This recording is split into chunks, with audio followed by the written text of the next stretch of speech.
I remember the sound first, the steady beeping of the monitor, my baby's shaky breaths, the soft ticking of the clock above her hospital crib. Time felt vicious then. Every passing second felt like one she might not survive. And my mother-in-law stood in the corner, wringing her hands like a frightened saint, whispering prayers to a God she didn't even believe in. The doctor looked at me, then at her. "Your daughter is already gone," he said. My mother-in-law gasped, her voice splintering. "What? You're joking, right?" I didn't answer. I just stared at her because by then I didn't believe in jokes anymore. She hadn't always been a monster. When I first met her, she was warmth wrapped in smiles. The kind of woman who baked extra cookies for neighbors and touched your arm when she talked, as if her affection needed an anchor. She called me her second daughter, and I believed her.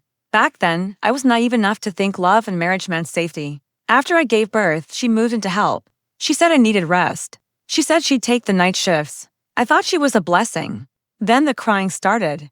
At first, it was whispers in the dark. "She's spoiled," she'd mutter when the baby fussed. "She just wants attention." I brushed it off. I was exhausted, hormonal, desperate for any scrap of quiet.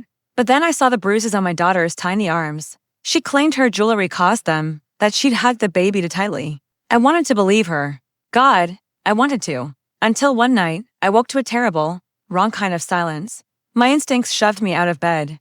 The nursery light glowed dim and yellow. My mother-in-law stood over the crib, whispering something sharp under her breath. When I stepped closer, she froze. I had to shut her up, she hissed. She wouldn't stop crying. Then I saw my baby, pale face, trembling lips, foam around her mouth.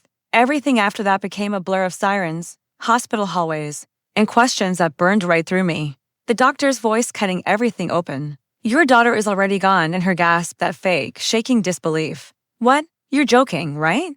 But I wasn't the next one to speak. The officer was. "Ma'am, we'll need you to come with us," her face drained to nothing. She looked at me for help. I didn't move. People say grief eats you alive. They're wrong.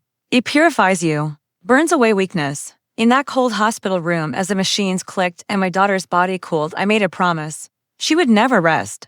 I didn't scream, didn't cry. I planned. The trial was a circus. Her sobbing, her shaking.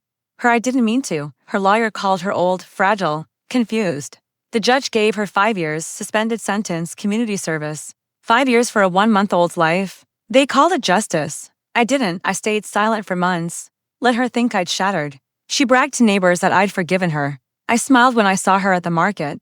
I sent birthday cards. I played the grieving mother who'd learned to move on. What she didn't know was that I'd been collecting evidence. Copies of the hospital reports. A hidden recording from that night. Her voice, that chilling whisper. I had to shut her up. Photos of the bruises she blamed on her bracelets. I leaked everything anonymously, one piece at a time. The video reached her church, her friends, her job. Whispers clung to her like shadows. Then came the petition. Neighbors demanding the case be reopened. The media picked it up. Her face spread everywhere.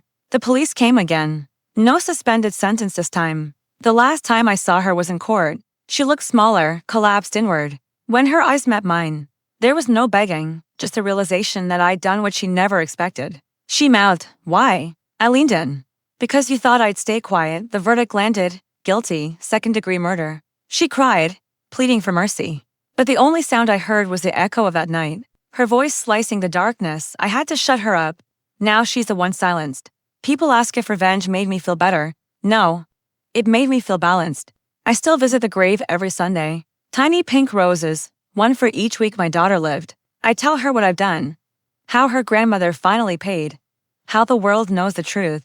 And when I walk away, the air feels lighter, calmer. Because justice isn't loud. It's quiet, patient. And when it finally comes, it whispers, "Now she's the one who won't wake up crying."